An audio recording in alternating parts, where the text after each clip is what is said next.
ऐसा कहा जाता है कि भारत गांव में बसता है, मगर 46% रूरल हाउस होल्ड्स के पास अपनी खुद की ज़मीन नहीं है, उनके पास अपना खुद का खेत नहीं है।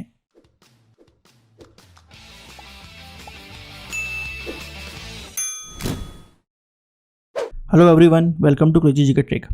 एक बहुत ही इंटरेस्टिंग रिपोर्ट आई है वर्ल्ड इनइक्वालिटी लैब की, जहां पर वो बताती है कि इंडिया में इनकम इनइक्वालिटी के साथ साथ हमको एक और इक्वालिटी देखने को मिलती है, खासकर इंडिया के रूरल एरिया में, जो कि है लैंड इनइक्वालिटी।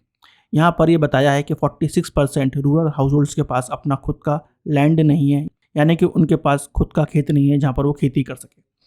तो फ्रेंड्स, इस वीडियो में हम इसी चीज़ को डिस्कस करेंगे कि आखिरकार क्या होती है लैंड इनइक्वालिटी। ये इनइक्वालिटी इंडिया में किस तरह से हमको देखने को मिलती है, क्या क्या फैक्टर हैं जिसकी वजह से लैंड इक्वालिटी बढ़ती जा रही है, डेवलपमेंट होने के बावजूद ये क्यों बढ़ रही है, इसके क्या सोशल और इकोनॉमिक इम्प्लीकेशंस होते हैं, इसको भी हम समझेंगे, और फाइनली इसके क्या मायने हैं इंडिया के लिए, उसको भी हम देखेंगे। तो आइए सबसे पहले बात करते हैं कि आखिरकार क्या होती है लैंड इनइक्वालिटी।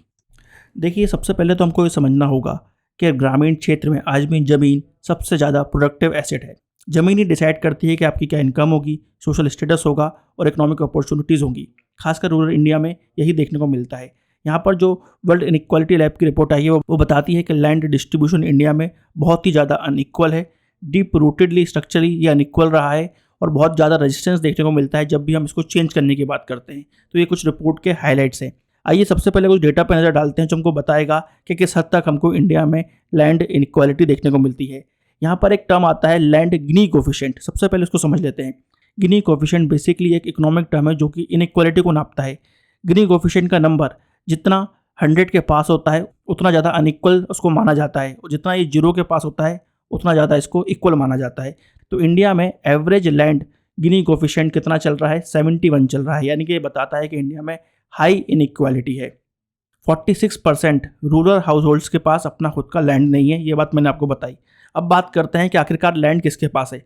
तो इंडिया में जो 10 टॉप % रूरल हाउस होल्ड्स हैं उनके पास 44% लैंड है। यानी कि अगर इंडिया में मान लें एग्जाम्पल के तौर पर कि 100 एकड़ ज़मीन है, तो सिर्फ 10 लोगों के पास उसमें से 44 एकड़ ज़मीन हो जाएगी, और 100 लोगों में से 46% लोगों के पास तो ज़मीन ही नहीं होगी। टॉप 5% जो रूरल हाउस होल्ड्स हैं उनके पास 32% लैंड है, टॉप 1% के पास 18% लैंड है। ये बताता है कि इंडिया में एक क्लास है जिसके पास मेजॉरिटी ऑफ कंट्रोल है लैंड के ऊपर, ज़मीन के ऊपर, और यही पूरी पॉपुलेशन बेसिकली गांव की जो ज़मीन है उसको कंट्रोल कर रही है, एग्रीकल्चर रिसोर्सेज को कंट्रोल कर रही है। विलेज लेवल की बात करें तो एक ना एक जमींदार विलेज में देखने को मिलेगा जिसके पास पूरे उस विलेज का 12.4% लैंड होता है। 3.8% विलेजेस में सिंगल ओनर के पास मोर देन 50% लैंड तक पाया गया है। यानी कि हमारी सोसाइटी आज भी इस हद तक फ्यूडल नेचर की है, ये चीज़ बताती है। और ये जो पूरा डाटा है ये बहुत ही कॉम्प्रिहेंसिव है, क्योंकि इस डाटा में 2.7 लाख विलेजेस का सर्वे किया गया है और लगभग 6 करोड़ 50 लाख लोगों का सर्वे किया है। यानी कि 75% ऑफ रूरल पॉपुलेशन इस सर्वे में कवर की गई है। तो काफ़ी कॉम्प्रिहेंसिव डाटा है, इसलिए इस डाटा को थोड़ा ट्रस्ट किया जा सकता है। अब बात करते हैं कि इंडिया के अंदर हमको कितनी इक्वालिटी देखने को मिलती है स्टेट वाइज। स्टेट वाइज अगर बात करें तो सबसे ज़्यादा इनइक्वालिटी हमको केरला में देखने को मिलती है। यहाँ पर लैंड गिनी कोफिशिएंट 90 है, one of the highest inequality देखने को मिलती है अगर इसको हम ग्लोबली कंपेयर करें। फिर आता है बिहार, जहाँ पर हमको हाई कंसंट्रेशन ऑफ लैंड देखने को मिलता है। कुछ हाउस होल्ड्स यहाँ पर बड़ी बड़ी ज़मीनें कवर करते हैं। कुछ विलेजेस में सिंगल लैंड लॉट के पास मोर देन 50% ऑफ लैंड यहाँ पर होता है। पंजाब में भी हमको हाई इनइक्वालिटी देखने को मिलती है। यहाँ पर एवरेज देखा जाए तो यहाँ पर 73% घरों के पास अपनी खुद की ज़मीन नहीं है, despite being an agricultural state. यानी कि पंजाब में 73% लोगों के पास अपनी खुद की ज़मीन नहीं है। तमिलनाडु और वेस्ट बंगाल की बात करें तो यहाँ पर भी गिनी कोफिशिएंट 80 है, जो काफ़ी हाई है। लोएस्ट गिनी कोफिशिएंट की बात करें तो वो है कर्नाटका और राजस्थान में। यहाँ पर बिलो 65 गिनी कोफिशिएंट देखने को मिलता है, जो कि काफ़ी हाई है मगर दूसरी स्टेट्स के मुकाबले कम है। फिर आती है बात कि सबसे ज़्यादा कहाँ पर हमको लैंड लेसनेस देखने को मिलती है। सबसे ज़्यादा कहाँ पर है? पंजाब। 73% लोगों के पास यहाँ पर अपनी खुद की ज़मीन नहीं है। बिहार में 59% लोगों के पास खुद की ज़मीन नहीं है। मध्य प्रदेश में 51%, राजस्थान में 34, उत्तर प्रदेश में 39। तो ये डेटा दिखाता है कि किन स्टेट्स के पास कितने परसेंटेज ऑफ पॉपुलेशन भूमिहीन है, यानी कि लैंड लेसनेस यहाँ पर देखने को मिलती है। अब बात करते हैं बड़े जमींदार हमको सबसे ज़्यादा कहाँ देखने को मिलते हैं। तो उत्तर प्रदेश में 7.3% बड़े जमींदार देखने को मिलेंगे और बिहार में हमको 20.1% बड़े जमींदार देखने को मिलते हैं। तो सबसे बड़ा लैंड कंसंट्रेशन बिहार में हमको देखने को मिलता है। आइए अब बात करते हैं कि क्या फैक्टर्स हैं जिसकी वजह से हमको ये इनइक्वालिटी देखने को मिलती है। तो सबसे पहले बात करते हैं कुछ नेचुरल फैक्टर्स की, एग्रो इकोलॉजिकल कंडीशंस की। देखिए, जहाँ पर फर्टाइल एरिया होता है, जहाँ पर इरीगेशन अच्छा होता है, फेवरेबल क्लाइमेट होता है, वहाँ पर लैंड कंसंट्रेशन हाई हो जाता है। फर्टाइल लैंड की वजह से कैपिटल जिन लोगों के पास होता है, जिनके पास पैसा होता है, वहाँ पर वो लोग जाके ज़मीन खरीदते हैं। तो बेटर एग्रीकल्चर कंडीशन होने की वजह से ज़्यादा इनइक्वालिटी देखने को मिलती है, क्योंकि अमीर लोग वहाँ पर जाकर अपनी ज़मीन खरीदना चालू कर देते हैं गरीब लोगों से। और इसी वजह से जहाँ पर अच्छा एग्रीकल्चर है वहाँ पर ज़्यादा इनइक्वालिटी है। एग्जाम्पल के तौर पर पंजाब यहाँ पर आप समझ सकते हो, जहाँ पर 73% लोगों के पास खुद की ज़मीन नहीं है। अब आता है नेक्स्ट फैक्टर, हिस्टोरिकल फैक्टर, जिसके पीछे कुछ कॉलोनियल रीजन्स हैं। जमींदारी सिस्टम वहाँ पर हमने देखा था, जिसकी वजह से हाई इनइक्वालिटी आ जाती है। जहाँ जहाँ पर जमींदारी सिस्टम है वहाँ पर हाई इनइक्वालिटी देखने को मिलती है। और जो प्रिंसली स्टेट्स थे, राजा रजवाड़े थे, वहाँ पर थोड़ी इक्वालिटी हमको देखने को मिलती है, क्योंकि जमींदारी सिस्टम की वजह से लैंडलॉर्ड्स बढ़ जाते हैं, जमींदार बढ़ जाते हैं, जिन्होंने जो गरीब तबका था, किसान थे, उनकी ज़मीन हड़प ली थी।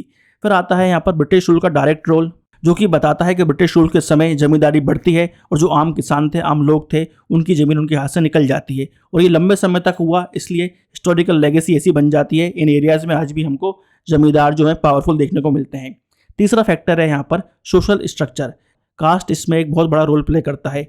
जिन भी विलेज में एसटी पॉपुलेशन और एससी पॉपुलेशन ज़्यादा होती है, वहाँ पर हमको हाई लैंडलेसनेस देखने को मिलती है, जो बताता है कि ऐतिहासिक तौर पर इन तबकों के पास ज़मीन नहीं रही है और आज भी इनके पास ज़मीन नहीं है। फोर्थ फैक्टर है यहाँ पर market forces and economic integration. जो भी जगह टाउन के पास होती है, रोड के पास होती है, रेलवे के पास होती है, मार्केट के पास होती है, सिटी के पास होती है, वहाँ के जो लैंड की प्राइसेस हैं वो धीरे धीरे बढ़ने लगती हैं। और इसी वजह से क्या होता है, जो स्मॉल फार्मर्स हैं वो अपना लैंड बेच देते हैं, उनको लगता है अच्छी कीमत मिल रही है तो अपना लैंड बेच देते हैं, और बड़े जमींदार और यहाँ पर जो पूंजीपति हैं वो इन लैंड्स को खरीद लेते हैं, जिसकी वजह से और इनक्वालिटी बढ़ती चली जाती है। ये भी एक फैक्टर यहाँ पर देखा गया है।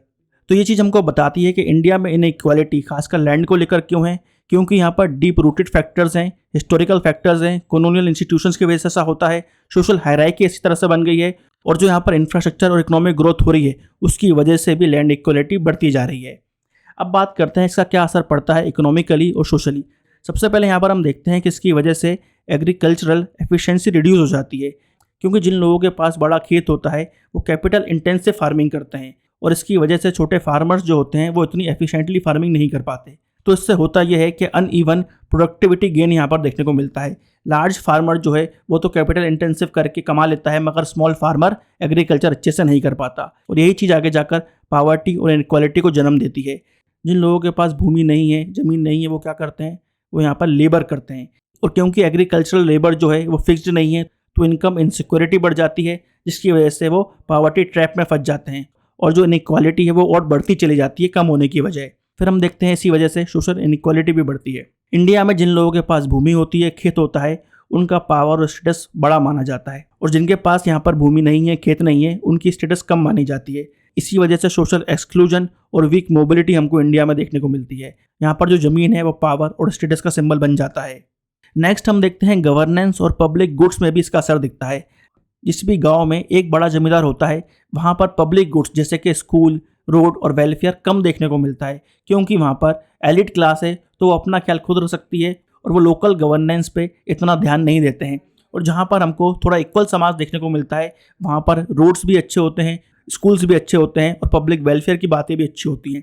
तो इस तरह से गवर्नेंस पर भी असर पड़ता है जब समाज में इनइक्वालिटी होती है। तो इंडिया में हमको वेल्थ इनइक्वालिटी देखने को मिलती है, इनकम की इनइक्वालिटी देखने को मिलती है, और अब ये डेटा बताता है कि इंडिया में हाई लैंड इनइक्वालिटी भी है।